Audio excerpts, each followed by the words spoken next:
Assalamu alaikum. I hope you all are well. So today we are going to solve assignment number 2 of CS 304, that is object oriented programming. सो इसका जो solution है वो हमने .cpp extension में submit करवाना है, ठीक है। अब इसके सिनेरियो की तरफ चलते हैं। यहाँ पे हमने जो है वो एक प्रोग्राम क्रिएट करना है जो आइटम्स जो हैं वो यूज़र से इनपुट की फॉर्म में लेगा और उसकी प्राइस वगैरह वो सब पूछ के, और जो जितना डिस्काउंट उस पर बन रहा होगा ना, डिस्काउंट के बाद प्राइस जो है वो शो करवा देगा। तो इस तरह का प्रोग्राम हमने बनाना है, ठीक है। अच्छा, अब step by step instructions follow करनी है जो हमें असाइनमेंट के सिनेरियो में गिवन है। सबसे पहले करना क्या है कि 2 क्लासेस क्रिएट करनी है, एक का नेम आइटम और एक का डिस्काउंटेड आइटम, ठीक है। अच्छा, अब आइटम क्लास में उन्होंने कहा हुआ है कि आइटम का नंबर, नेम और प्राइस को एज अ डेटा मेंबर हमने डिक्लेयर करना है, और उसके अलावा उसके सेटर्स और गेटर फंक्शंस जो एक्सेसर फंक्शंस होते हैं वो जो हैं वो डिक्लेयर करने हैं यहाँ पे, ठीक है। अच्छा जी, अब नेक्स्ट जो आपके पास क्लास है डिस्काउंटेड आइटम, वो इनहेरिट करेगी आइटम क्लास से, यानी कि डिस्काउंटेड आइटम जो है क्लास वो as a child class act करेगी और आइटम क्लास जो है वो पेरेंट क्लास होगी।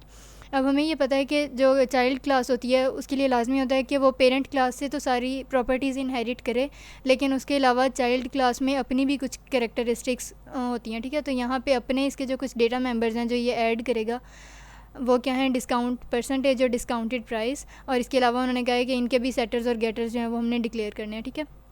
नेक्स्ट आ गया डिस्प्ले डिटेल्स। तो ये क्या करना है, हमने डिस्प्ले डिटेल्स को दोनों क्लासेस में इम्प्लीमेंट करना है और ये फंक्शन ओवरराइडिंग के कॉन्सेप्ट को जो है वो फॉलो करेगा, ठीक है। अब डिस्काउंटेड प्राइस का फॉर्मूला जो हमने कोड में यूज़ करना है वो बेसिकली क्या है कि original price minus original price into discount divided by 100। तो इसके कोड को अगर हम देखें, सबसे पहले आपने क्या करना है कि 2 हेडर फाइल्स इंक्लूड करनी है, हैशटैग इंक्लूड आईओ स्ट्रीम, ये इनपुट आउटपुट लेने के लिए, और नेक्स्ट है वेक्टर। वेक्टर को एज अ हेडर फाइल हमने क्यों यूज़ किया है, वेक्टर को हम C++ में हेडर फाइल के तौर पर तब इंक्लूड करते हैं जब हमने डायनामिकली मेमोरी एलोकेट करवानी होती है, ठीक है। अच्छा, अब यहाँ पे देखें यूजिंग नेम स्पेस स्टैंडर्ड, उसके बाद अब ये फ़र्स्ट क्लास यानी कि आइटम क्लास जो है हमने जो क्रिएट करनी थी वो आ गई। अब यहाँ पे एक कुछ इसके प्राइवेट डेटा मेंबर्स हैं जो इस प्राइवेट कीवर्ड के अंदर जो है वो हमने डिक्लेयर करने हैं, और एक पब्लिक, ठीक हो गया। अब प्राइवेट में देखें कि आइटम नंबर, आइटम नेम और आइटम प्राइस, यही जो इन्होंने हमें असाइनमेंट में बताया हुआ है कि ये 3 जो हैं वो हमने डेटा मेंबर्स जो हैं वो डिक्लेयर करना है, तो ये हमने कर दिया यहाँ पे, ठीक है। अब इनकी देखें रिटर्न टाइप्स क्या हैं। अब आइटम नंबर जो है वो बेसिकली कोई नंबर ही होगा आइटम का, तो इसलिए यहाँ पे इंटीजर जो है वो ज़्यादा सूटेबल है डेटा टाइप आइटम नंबर की, ठीक हो गया। अब आइटम नेम जो है वो स्ट्रिंग और आइटम प्राइस जो है वो डबल। अच्छा जी, अब यहाँ पे हमने क्या करना है, अब पब्लिक पार्ट में हम आ गए क्लास आइटम के। अब सबसे पहले ये जो आइटम और इसमें ये जो एम्प्टी पैरेंथेसिस हैं ये होता है डिफ़ॉल्ट कंस्ट्रक्टर, ठीक है।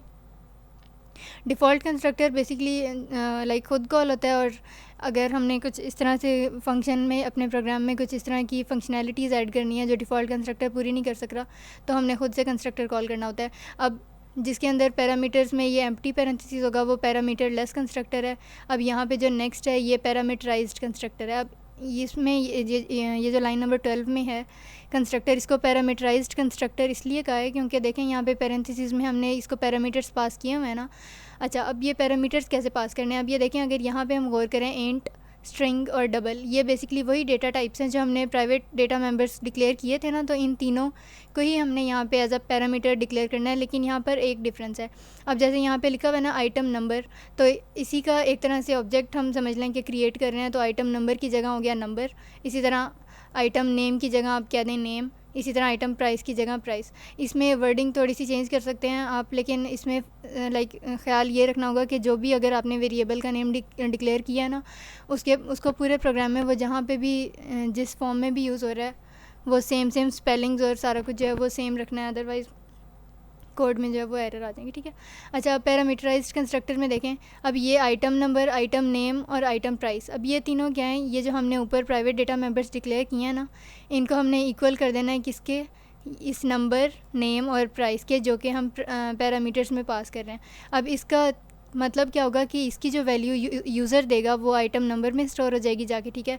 जो नेम यूज़र इनपुट करेगा CN, क्योंकि हम अपने कोड में मेंशन करेंगे, तो वो आइटम नेम में जाके सेव हो जाएगा, और इसी तरह से प्राइस भी, ठीक है। अच्छा जी, अब एक्सेसर फंक्शंस की बारी आ गई, यानी कि सेटर्स और गेटर्स। अब जो सेटर्स और गेटर फंक्शंस होते हैं वो हमेशा आपने याद रखना है कि पब्लिक जो पार्ट होता है क्लास का उसमें हमने जो है वो डिक्लेयर करने होते हैं, ठीक है।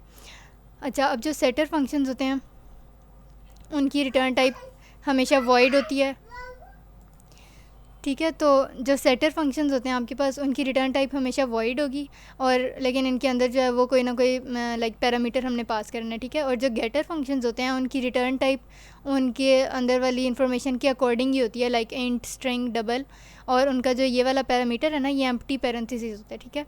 अच्छा, ये तो सेटर्स और गेटर्स में एक डिफरेंस आ गया। अब यहाँ पे देखें कि अब जो पैरामीटर अंदर पास करना है वो क्या करना है। अब सेट, अब सबसे पहले आइटम नंबर है, तो यहाँ पे आपने इंट नंबर ये वाला जो पैरामीटराइज्ड कंस्ट्रक्टर में किया था पास वो, और फिर अब यहाँ पे अगेन देखें कि हम यहाँ पे वैल्यू सेट कर रहे हैं ना, तो जो नंबर लाइक जो भी वैल्यू यूज़र इनपुट करेगा तो उसकी वैल्यू जो है वो सेट हो जाएगी, स्टोर हो जाएगी किस में, इस आइटम नंबर में, ठीक है। इसी तरह से नेम का कर लें और इसी तरह से प्राइस का कर लें। और यहाँ पे ये ख्याल रखना है कि इनकी रिटर्न टाइप सेटर्स की वॉइड होनी है, ठीक है। और इसमें जो पैरामीटर पास होना है वो उसके ही करस्पॉन्डिंग वाला जो आपने पैरामीटराइज्ड कंस्ट्रक्टर में यूज़ किया था वो यूज़ होगा, ठीक है। अच्छा, अब चलते हैं गेटर फंक्शंस की तरफ। अब गेटर फंक्शंस, अब फॉर एग्जांपल यहाँ पे देखें कि आइटम नंबर का हम अब गेटर फंक्शन बना रहे हैं, तो अब इसकी रिटर्न टाइप क्या है, इंट, ठीक है। तो अब लाइक ये जो आपके पास गेट आइटम नंबर है ना, तो इसकी रिटर्न टाइप भी आपने यहाँ पर इंट ही रखनी है। अगर यहाँ पे चेंज करेंगे तो कंपाइलर जो है वो रन करते हुए प्रोग्राम को जो है वो एरर्स शो करेगा, ठीक है। अब इसी तरह अब आइटम नेम है ना, तो यहाँ पे इसकी रिटर्न टाइप हमने क्या डिक्लेयर किया है, स्ट्रिंग। तो इसी तरह जब इसका गेटर बनाएंगे तो स्ट्रिंग। इसी तरह जब आइटम प्राइस का हमने इसकी डेटा टाइप लाइक जो रिटर्न टाइप डिक्लेयर की हुई है हमने, इसकी डेटा टाइप वो डबल है ना, तो यहाँ पे आपने गेटर में इसकी रिटर्न टाइप डबल डिक्लेयर करनी है, ठीक है।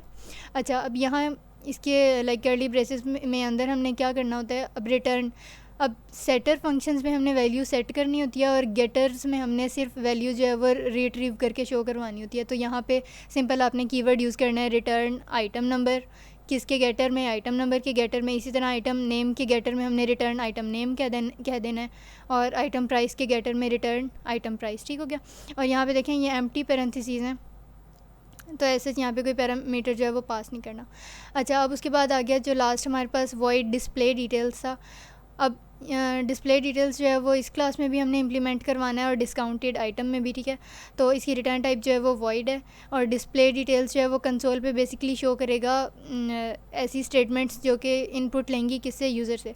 तो यहाँ पे देखेंगे सबसे पहले हमने सी आउट करवा दिया आइटम नंबर, फिर उसके बाद सी आउट करवाना है आइटम नेम, और लास्ट में जो है वो आइटम प्राइस। और यहाँ पे ये जो आइटम नंबर और आइटम नेम और आइटम प्राइस ये जो हमने इन एंगल ब्रैकेट्स के बाद लिखी है, ये बेसिकली किस लिए होती है कि अब आइटम नंबर ये एग्जैक्ट लाइंस शो हो जाएंगी आउटपुट में, और यहाँ पे जो वैल्यू हमने लाइक यूज़र ने पुट की होगी वो यहाँ पे डिस्प्ले होगी, ठीक हो गया।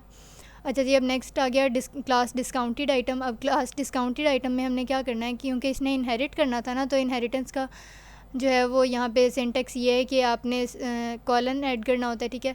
और क्लास डिस्काउंटेड आइटम फिर हमने पब्लिक कीवर्ड यूज़ करना है, और फिर वो जो पेरेंट क्लास होगी यहाँ पे उसका नेम राइट कर देना है, ठीक है। अब अगेन किसी भी क्लास के सिंटेक्स में प्राइवेट और पब्लिक डेटा मेंबर्स की बारी है।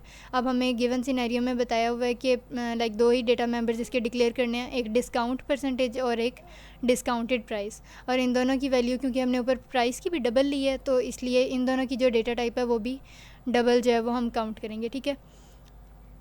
और इसके अलावा अब इसके पब्लिक में अगर आ जाएँ तो इसी तरह से पहले सिंपल अब आपने कंस्ट्रक्टर यहाँ पे कॉल कर लिया डिस्काउंटेड आइटम, और कंस्ट्रक्टर जो होता है हमेशा उसका नेम जो है वो क्लास के नेम जैसा सेम एग्जैक्ट होता है, कोई भी इवन अपर केस और लोअर केस का भी जो है वो ऐसा डिफरेंस नहीं आता जब हमने कंस्ट्रक्टर कॉल करना होता है किसी क्लास का, ठीक है।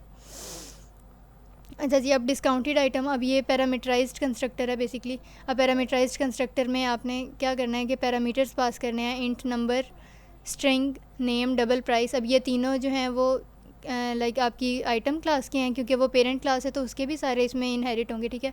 और एक इसका एडिशनल आ गया डबल डिस्काउंट। और यहाँ पे अब आइटम में देखें नंबर, नेम और प्राइस, और इसके अंदर हम जब कर्ली ब्रेसेस में आपने क्या लिखना है, डिस्काउंट परसेंटेज जो है जैसे ऊपर हमने int number is equal to number किया था, तो इसी तरह यहाँ पे भी एक हमने डिक्लेयर कर दिया, ठीक है। और यहाँ पे जो फॉर्मूला हमें असाइनमेंट में दिया हुआ है वो हमने यहाँ पे मेंशन करना है।